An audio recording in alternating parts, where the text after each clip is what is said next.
વાસ્તુશાસ્ત્રના 33 નિયમો જરૂર સાંભળો। 1. સવારમાં ભગવાનની તસવીર જોવી શુભ રહે છે। સવારમાં જ્યારે તમે ઉઠો ત્યારે ભગવાનની આશીર્વાદ મુદ્રાની તસવીર જોવાથી દિવસ શુભ અને સકારાત્મક રહે છે। 2. સવારે ઉઠીને તમારે હાથ જોવા જોઈએ। હાથ જોઈને મંત્રના જાપ કરવાથી આખો દિવસ સારો રહે છે। 3. જો તમારા પર દેવું વધી ગયું છે અને તેમાંથી બહાર નીકળવા માંગો છો તો તમારે દેવી લક્ષ્મીના ચરણોમાં તમાલપત્ર અર્પણ કરવું જોઈએ। 4. તમારે હંમેશા તિજોરીમાં તમાલપત્ર રાખવું જોઈએ। આનાથી તમારા પૈસાની ચોરી ક્યારેય નહીં થાય। 5. રાત્રે તુલસીના છોડને પાણી ચઢાવવું શુભ નથી। આમ કરવાથી ધનની દેવી લક્ષ્મી તમારાથી નારાજ થઈ શકે છે। 6. પૈસા સંબંધિત કામ રાત્રે કરવા ટાળવું જોઈએ। કોઈને પૈસા ઉધાર આપવા નહીં। એવું માનવામાં આવે છે કે આ સમયે આપેલા પૈસા પાછા નથી આવતા। 7. વાસ્તુશાસ્ત્રમાં જણાવવામાં આવ્યું છે કે સાંજે ભૂલથી પણ ઘરની સફાઈ ન કરવી જોઈએ। ખાસ કરીને તમારે સાવરણી ના મારવી જોઈએ। 8. મોટાભાગના લોકો રાત્રે પરફ્યુમ લગાવીને પાર્ટીઓમાં જાય છે। આ એક ભૂલને કારણે નકારાત્મક શક્તિને બળ મળે છે। 9. કેટલીક સ્ત્રીઓ વાળ ખુલ્લા રાખીને સૂવાની ટેવ હોય છે। વાસ્તુશાસ્ત્રમાં આવું કરવું બિલકુલ સારું માનવામાં આવતું નથી। આના કારણે નકારાત્મક શક્તિઓ આકર્ષાય છે। 10. રાત્રે નખ કાપવા અશુભ માનવામાં આવે છે।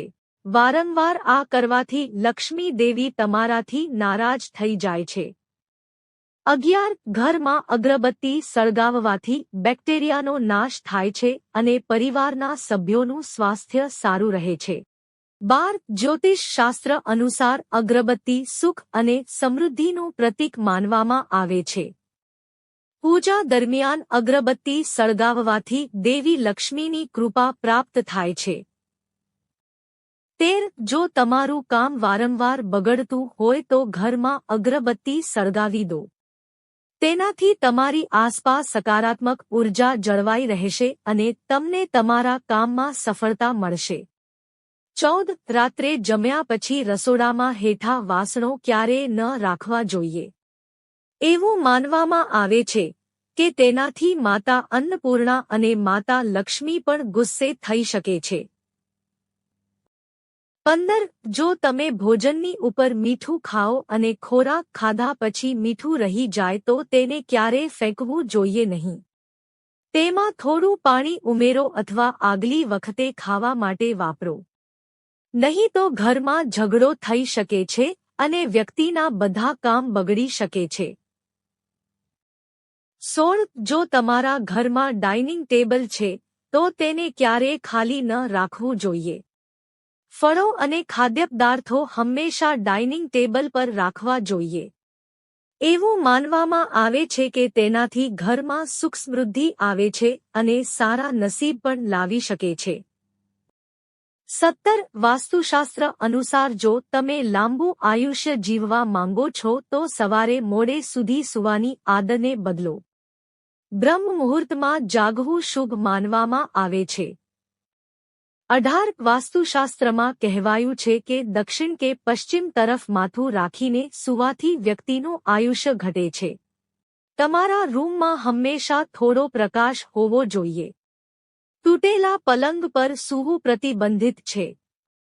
19. જ્યારે સ્મશાનમાં મૃત વ્યક્તિનો અંતિમ સંસ્કાર કરવામાં આવે છે ત્યારે વ્યક્તિએ તેના ધુમાડાથી દૂર રહેવું જોઈએ।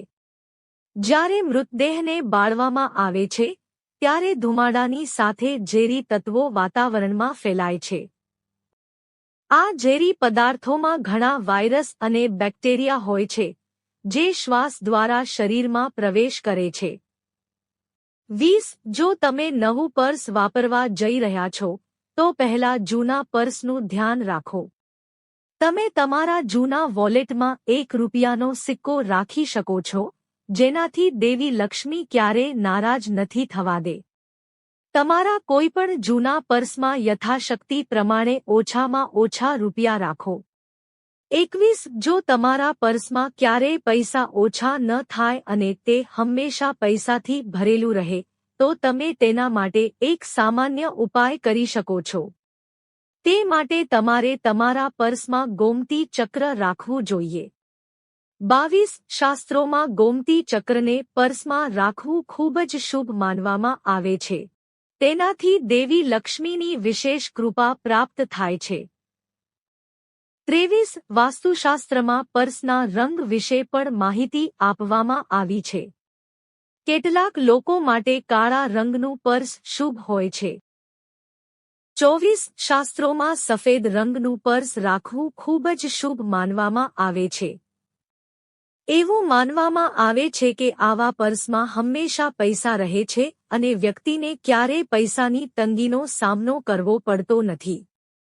25 નેમ પ્લેટ હંમેશા 2 લીટીમાં લખવી જોઈએ. તેને મુખ્ય પ્રવેશદ્વારની જમણી બાજુએ લગાવવી જોઈએ. તેનું પાલન કરવાથી ઘરમાં હંમેશા સુખ સમૃદ્ધિ બની રહે છે. 26 શ્રેષ્ઠ નેમ પ્લેટને લંબચોરસ અને હંમેશા સ્વચ્છ અને યોગ્ય માપ સાઇઝમાં હોવી જોઈએ.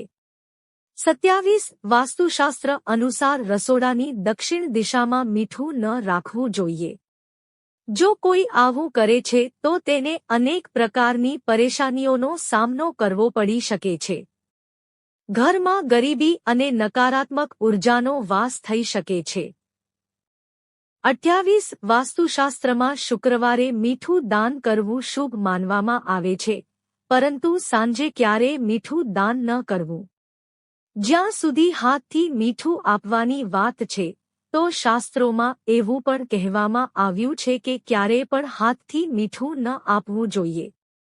એવું કહેવાય છે કે આની સાથે તમે તમારા દ્વારા કરવામાં આવેલ દાન વગેરેનું ફળ બીજાને સોંપી દો છો. 29 નિયમો અનુસાર રાત્રે કોઈને પણ મીઠું ન આપવું જોઈએ. જો કોઈ તમારી પાસે મીઠું માંગવા આવે તો તમારે તેને સ્પષ્ટ ના પાડી દેવી જોઈએ. જો તમે આવું ન કરો અને રાત્રે મીઠું આપો તો તમારા ઘરમાં ગરીબી અને નકારાત્મક ઉર્જાનો વાસ થઈ શકે છે. આ સિવાય માતા લક્ષ્મી પણ તમારાથી નારાજ થઈ શકે છે. 30 લોટ બાંધ્યા પછી તેને ઢાંકીને રાખવો જોઈએ જેથી તેમાં કોઈ નકારાત્મક ઉર્જાનો વાસ ન થાય. 31 લોટ બાંધ્યા પછી તેના નાના ગુલ્લા બનાવ્યા પછી તેની પર આંગળી વડે નિશાન બનાવી દો. ગોળ લોટથી બનાવવામાં આવતી રોટલી ખાવાથી પિતૃ દોષ લાગી શકે છે. 32 વાસ્તુ પ્રમાણે રોજ પૂજા પાઠ કર્યા પછી હળદરવાળું પાણીને મુખ્ય દ્વાર પર છંટકાવ કરો. આને તમે ઘરમાં પણ કરી શકો છો. 33 રોજ સવારમાં ઉઠીને મુખ્ય દ્વાર પર સાવરણીથી સાફ કરવો જોઈએ અને બંને તરફ પાણી રેડીને સાફ સફાઈ કરવી જોઈએ. આનાથી સકારાત્મક ઉર્જા પ્રસરે છે. જેની મુખ્ય દ્વાર સાફ રહે છે ત્યાં નકારાત્મકતા દૂર રહે છે અને ત્યાં માં લક્ષ્મીનું આગમન થાય છે. જો તમને આ વિડિયો ગમ્યો હોય તો લાઈક કરો, મિત્રો સાથે શેર કરો અને ચેનલને સબસ્ક્રાઇબ કરો. ધન્યવાદ.